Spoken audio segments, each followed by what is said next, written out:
Hello，大家好，我係 Slasher K。今日想同大家分享一個題目，就係有關於傳銷或者直銷嘅。講呢個題目其實對我嚟講都好大掙扎，因為好驚得罪好多人。因為我自己身邊都有唔少朋友係做緊傳銷或者直銷相關嘅業務啦。但係我都希望盡量係用中立嘅角度同大家分析下傳銷或者直銷到底係值唔值得做，又或者啱唔啱你做。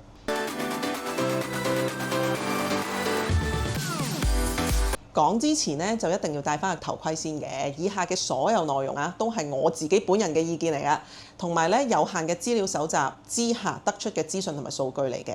如果大家有其他更加準確嘅資料，又或者其他意見嘅話歡迎留言交流啦。嗱，今集嘅內容好精彩㗎。如果你驚自己冇時間一次過睇晒嘅話記得 like 咗條片先，因為 like 咗就等於 save 咗㗎啦。正常嚟講就大部分人對傳銷直銷都抱持住一種傾向負面嘅睇法啦。但係點解每年都依然會有咁多人加入唔同嘅傳銷或者直銷公司呢？但係同時又每年都有好多嘅負面新聞出現嘅喎。2021年超過30人懷疑墮入傳銷騙局，涉款達660萬，包括多名高學歷碩士生及專業人士。2017年，深圳警方破香港兩碧斯公司傳銷案，涉款達2億人民幣。2013年，內地客戶投訴銅鑼灣直銷中心，涉及約6萬至100多萬港元。2008年上半年，消委會數據收到22宗有關直銷投訴，投訴人指被誘惑參與一啲高回報嘅賺快錢直銷計劃。講緊過去咁多年都有咁多負面嘅新聞出嚟，點解都仲有咁多人嘗試去做嘅呢？嗱，咁首先要講下通常佢哋係會用一啲點樣嘅話術或者套路啦，去令對方自願或者被逼去加入銷售或者直銷公司嘅。咁第一類就係人生改造，唔好打死一世工啊！做生意先至係出路啊！馬雲都係靠借錢做生意先做到首富㗎咋。第二類時間自由，你而家每日嘅工作時間幾長啊？你仲想過咁樣嘅日子去到幾時啊？第三類展示成功，俾你睇到佢而家過得幾咁富貴，揸貴車住貴樓，周身都係名牌。第四類體貼關心，我為你着想㗎咋，我想你可以改變啊！我都冇周圍同人講，淨係同你講咋。第五類引發負面情緒，你滿唔滿意而家嘅生活啊？你滿唔滿意而家嘅工作啊？你覺得你公司嘅前景點啊？你滿唔滿意你而家嘅收入啊？第六類製造壓力，機會唔等人㗎，你成世人就係咁樣諗嚟諗去，結果一事無成。而家都唔開始，你想等到幾時啊？第七類社會認可，我哋呢度好多都係專業人士同埋高學歷人士嚟㗎，佢哋咁成功都揀呢條路啦。以上咁多種嘅講法，總會有一兩樣係講中你嘅痛點㗎，令到你開始好奇，又或者引發你嘅羞恥心，唔好意思再推搪。跟住落嚟為咗說服你繼續聽落去，佢哋通常都會令你放下戒心先嘅。例如同你講，你了解下先啦，唔係話一定要 join 嘅，聽完唔啱咪算咯。咁之後就會帶你去佢哋公司或者總部參觀啦，見下佢哋其他成員咁嘅。話就話了解下啦，通常其實就等於直接進入會嘅流程㗎啦。首先佢哋就會介紹團隊嘅其他人俾你識啦，咁佢哋會同你建立下關係啦，關心下你，了解下你先啦。然後就開始進入主題啦。例如係介紹佢哋嘅商機係啲乜嘢啦，展示佢哋上線或者其他成員嘅收入啦，分享一啲勵志同埋成功嘅故事等等。然後就係有關於收費同埋入貨啦。咁通常都會有入會費嘅，可能係幾百蚊至到幾千蚊不等。有時佢哋唔係直接話係入會費嚟㗎，會話係一套啟動嘅 package，幫助你成功等等嘅。然後就會開始遊說你買大量嘅自用產品，話俾你知，喂，你自己都唔用過，你點買啊？咁一開始通常都係幾千蚊至幾萬蚊不等。如果你話自己冇錢嘅話有時佢哋仲會協助你去申請貸款㗎。好啦，講到呢度講咗好多負面嘅嘢，但我一開始都講咗，我係想盡量中立㗎嘛，所以跟住落嚟我真係會同大家分析一下，係咪全部嘅傳銷或者直銷都係有問題嘅呢？事實上又唔係嘅，市面上係有分違法嘅層壓式傳銷同埋合法嘅直銷嘅。咁我大概整理咗佢哋嘅分別俾大家參考下。第一就係收入來源。層壓式嘅違法傳銷係以招募新人為主要嘅收入來源嘅，而合法直銷係以實際產品銷售嚟作為主要嘅收入來源嘅。第二就係個會費啦。層壓式騙局通常都係有非常之昂貴嘅起動成本嘅，少則幾萬蚊啦，多則係去到6位數㗎。而佢哋通常都係以一種講法去遊說你俾呢嚿錢嘅，就係話做生意一定有成本㗎啦。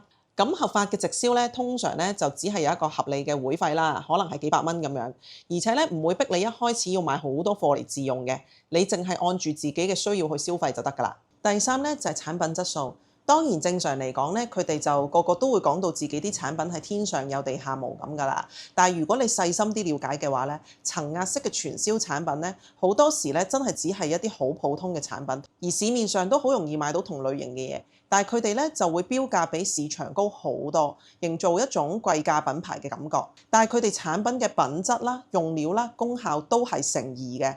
而合法直銷嘅產品咧，通常真係有多方認證嘅，例如可能有申請一啲專利成分啊，或者佢哋嘅產品真係得到過一啲認可嘅獎項，甚至喺市場上面某啲方面嘅專業人士都有推介過等等。第四咧就係個退貨政策啦。層壓式傳銷咧，通常冇退貨政策嘅，或者係形同虛設啦，啲條件好苛刻嘅，最終根本咧就冇可能退得到。而合法直銷咧係會有正常嘅退貨機制㗎。如果你唔滿意啲產品，或者覺得產品有問題，係可以隨時按合理嘅流程退貨嘅。第五咧就係個自用嘅要求啦。層壓式傳銷賺嘅咧係你第一下入會俾嘅錢，所以佢哋咧一定會諗盡方法令到你第一次俾越多錢越好。所以咧佢哋會用唔同嘅方式去遊說你，叫你買多啲產品去試啦。但係合法嘅直銷咧係唔會有呢種強制性㗎，亦都唔會要你囤貨㗎。最後咧就係個業務嘅可持續性啦。層壓式咧通常都係標榜短期賺快錢。話俾你知點樣可以好短時間賺到人生嘅第一桶金啦，而合法直銷咧係會標榜長遠嘅發展嘅，唔會過分誇大短期收入嘅可能性嘅。咁以上咧就係違法嘅傳銷同埋合法直銷嘅分別。為咗盡量中立咧，我頭先講咗好多負面嘅新聞㗎嘛，咁其實咧我係揾到一啲直銷嘅正面資訊咧，去俾大家參考一下嘅。2025年全球100大直銷公司榜單出爐。Amway 憑藉年營收74億美元嘅卓越表現，獲2025年全球100大直銷公司榜單第一名。強調產品力而非純招募，全球直銷為超過450萬人創造就業。2018年至2020年，中國直銷企業銷售總額4223.5億元人民幣，納稅560.6億元。美國銷售天后將直銷同電子商務結合，3年營收成長43倍。好啦，所以咧其實合法直銷咧真係同層壓式嘅傳銷係有分別嘅。咁但係係咪就代表做直銷真係揾到錢嘅咧？嗱，由而家開始咧，我就唔再討論嗰啲違法嘅傳銷啦，因為一句講晒，佢哋就係呃錢啊。咁無論如何咧，都唔需要加入㗎啦。但係如果你係考慮緊加入一啲直銷公司，可以參考下我以下落嚟拆解佢哋成個制度係點樣令到成員賺錢嘅。首先咧係基層人員啦，即係話新加入嘅成員，個起動成本正常就應該係幾百蚊嘅入會費啦。咁然後就睇下你自己買唔買產品，你自己用咁啦。不過正常嚟講咧，都冇可能完全唔買㗎啦。咁冇理由你自己用都未用過，又走去叫其他人用㗎嘛。但係呢個費用咧，應該係要量力而為嘅，亦都唔應該有任何囤貨嘅需要嘅。咁絕大部分咧，佢哋嘅佣金制度都係跳巴嘅形式㗎啦，即係話咧有個基本嘅門檻先至會開始有佣金。再落去咧，你賣到越多貨，就會有更加高百分比嘅佣金回報。咁通常個佣金門檻咧就唔高嘅，可能係幾千至1萬蚊咁樣嘅銷售額咧就已經有㗎啦。不過最低門檻嘅佣金比例咧，通常都係好低嘅。咁計翻咧，可能就係講緊幾百蚊嘅佣金嘅啫，即係話搭車錢都唔夠啦。咁所以正常嚟講啊嚇，如果你要揾到一個似樣啲嘅收入，即係例如萬零蚊咁樣啦，咁你最少都應該要賣到幾萬至到10幾萬以上嘅營業額嘅。好啦，去到呢個位咧，大家真係要認真去計下數啦。你而家了解緊嘅嗰間直銷公司，佢嘅產品價格啊，大概係幾多？以10萬蚊營業額為例啦，如果你賣緊嘅產品平均係幾百蚊，即係我當你係500蚊，即係話你每個月係要賣出200件產品，咁你先至會有10萬蚊嘅營業額。咁你自己衡量下，覺得以你自己嘅能力，每個月賣200件產品係一件容易啊，定係困難嘅事啦？跟住咧，我就要講上限啦。睇到我頭先講關於基層人員要跑嘅數，我諗大家都會明白咧，點解喺直銷嘅制度裡面咧係咁強調要揾下線去加入啊？因為如果你個個月要咁樣跑數法咧，我諗對大部分人嚟講咧，就算你真係好投入咁做，都非常唔容易。上線咧係可以透過招募下線嚟獲得下線營業額嘅佣金㗎。以我所知就係10幾至40幾%不等啦。而你招募嘅下線呢，係唔一定跑到數嘅喎，所以先至需要不斷咁樣去揾新嘅下線加入嚟提高跑到數嘅下線嘅成功率。最後咧就係講頂層啦，即係嗰啲每次嗰啲招募啊、分享大會着到身光頸靚企出嚟分享嗰幾個人啦。咁我相信咧，其實佢哋嘅收入已經係多到咧，我都唔識計㗎啦。因為佢哋嘅下線層級咧已經係成棵樹咁樣啦，即係可能係有10個8個直屬嘅下線，然後咧裡面有4、5隻 fit 馬嚟嘅。咁每隻 fit 馬咧又再有10個8個屬於佢自己嘅直屬下線，然後咧就再一路咁樣去拓展出嚟啦。咁我諗都唔使我講啦，你就知道佢哋一定係成個體系裏面最揾到錢嘅人嚟㗎啦。跟住落嚟咧，想同大家去探討下咧，到底做直銷嘅成功率係有幾高？咁我係嘗試喺網上面揾一啲唔同嘅數據咧，咁我就見到有一個數字喺唔同嘅資料裏面咧係有重複出現嘅，就係話透過直銷月入港幣超過1萬蚊嘅人嘅比例啊，到底有幾高？咁咧係5%嘅。嗱，戴翻頭盔先。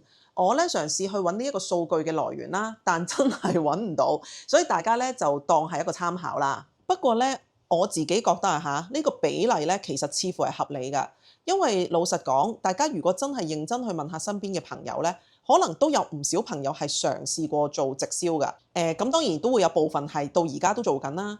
咁我相信可以取代到正職揾得返正職收入嘅人咧，真係唔多嘅。咁好多都係試咗一段時間，發現原來唔係想像中咁容易嘅，咁就離開咗啦。所以呢個比例咧，我就覺得真係一啲都唔出奇咯。咁點解個成功嘅比例會咁低咧？我覺得係同個資源同埋技術有關㗎。嗱，大家認真啲諗下，唔好講做直銷先。你當你而家去一啲最知名嘅美妝品牌嗰度做 sales， 嗱，佢哋啲產品認受性夠高啦啩，掉得夠多錢去做 marketing 啦啩，個店面夠晒靚啦啩。公司嘅培訓俾足你啦啩，但係就算你去賣佢哋嘅嘢，你覺得係咪好容易就會賣得好好呢？第一個問題呢，我覺得大部分人呢其實係唔識銷售㗎，而銷售呢亦都唔係大家想像咁樣，識得講嘢啊、健談啊、點樣分享下自己用得有幾好啊，就會賣到㗎。其實銷售裡面呢係涉及咗好多學問㗎。第二就係咧，其實可以買到相同產品嘅途徑咧，實在太多啦。點解一定要去揾你買呢？第三就係同類型嘅產品競爭，喺而家呢一個世界裡面嘅人呢，其實真係好少話用單一品牌嘅忠實用家。坦白講，就算你用嗰樣嘢用得幾咁好，中間咧都總會有啲時候想試下其他嘢啊，或者有陣時你見到其他產品嘅宣傳會俾佢吸引咗啊咁樣。所以如果講緊啲知名嘅大品牌啊，都面對緊咁樣嘅處境，你而家加入嘅呢一間直銷公司，佢嘅名氣啦、產品質素啦、marketing 啦、對前線人員嘅 support 等等，有冇大過呢啲大品牌呢？所以咧講到去呢度咧，我真係唔係話要同大家講，哎呀呢啲直銷啊全部呃人㗎咁。首先咧，我講明先，我覺得好多直銷品牌咧，佢哋嘅產品係真係唔錯㗎。作為用家去使用，我係完全冇異議。但係如果有人邀請你加入佢哋嘅團隊去一齊銷售呢啲產品呢，你就不妨去諗下我頭先提出嘅問題咯。好啦，跟住落嚟呢，真係得罪人系列啦。以下呢幾種人士，我係會建議大家真係唔好輕易去加入嗰啲直銷嘅團隊，用呢一種模式去賺錢。但係呢，我而家提及嘅呢幾種人士呢，正正就係嗰啲經營緊直銷業務嘅人呢，最中意揾嘅對象嚟㗎嚇。第一，如果你係啱啱畢業或者工作經驗好少嘅年輕人，你就要聽住啦。咁通常呢，嗰啲直銷公司對你哋嘅招來呢，都不外乎係話追夢啦，唔想打死一份沉悶又冇意義嘅工作啦。每星期要好長時間咁做嘢，但係收入又唔多啦，即係諸如此類咁啦。但係對我嚟講呢，其實你哋係最冇條件去開始做直銷事業嘅群體啊！嗱，你諗下你哋身邊嘅朋友，主要係啲咩人啊？即係都係啲啱啱畢業冇耐嘅人啦。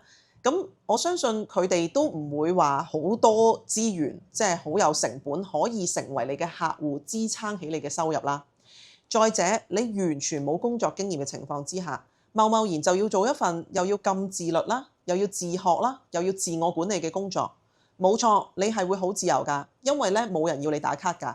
但係咧，你自由換翻嚟嘅代價咧，好大機會係你個銀行戶口咧會長期都冇錢咯。另外咧，好重要嘅問題，你哋自己即係好大機會係未有啲咩存款咁樣啦。咁你就去加入呢啲直銷行業呢，其實係需要又要俾會費啦，又要買下啲產品啦，甚至乎呢，我知道有啲團隊嘅做法係呢，當佢哋有活動嘅時候，例如係啲咩行銷大會啊，或者 recruit 嘅大會啊咁樣啦，咁其實佢係要大家夾翻錢㗎，即係話呢，呢件事嘅起步呢係有成本㗎。咁你一係就問屋企人借啦，一係就問銀行財仔借啦。其實喺你自己未有自己嘅本錢之下呢，就真係唔應該去開始一個咁樣嘅工作嘅。好，第二類唔建議做直銷業務嘅人，就係如果你而家係經歷緊人生嘅超低谷，例如你啱啱失業啦、失戀啦、屋企遭逢巨變啦，或者甚至乎你係有情緒困擾、情緒病等等啦。因為呢，其實你呢一刻嘅狀態呢，實在太唔穩定啦，你理性思考嘅能力呢都唔高啊。千祈咧唔好輕易信嗰啲咩一鋪翻身啊呢啲咁嘅講法，其實咧咁樣真係同賭博係冇分別㗎，可能係仲衰過賭博。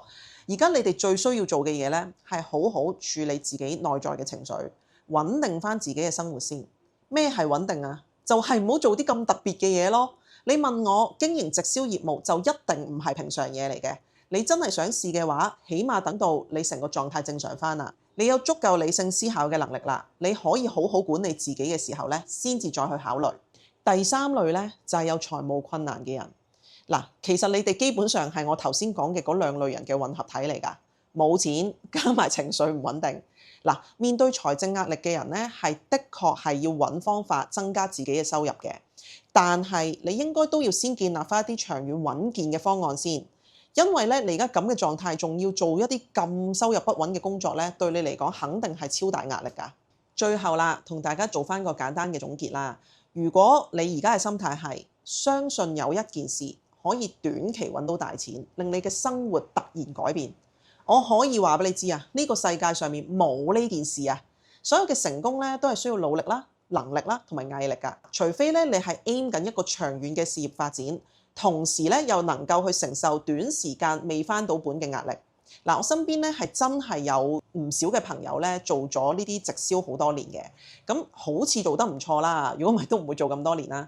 但係事實上咧，佢哋嘅收入係點咧，我就真係不得而知啦。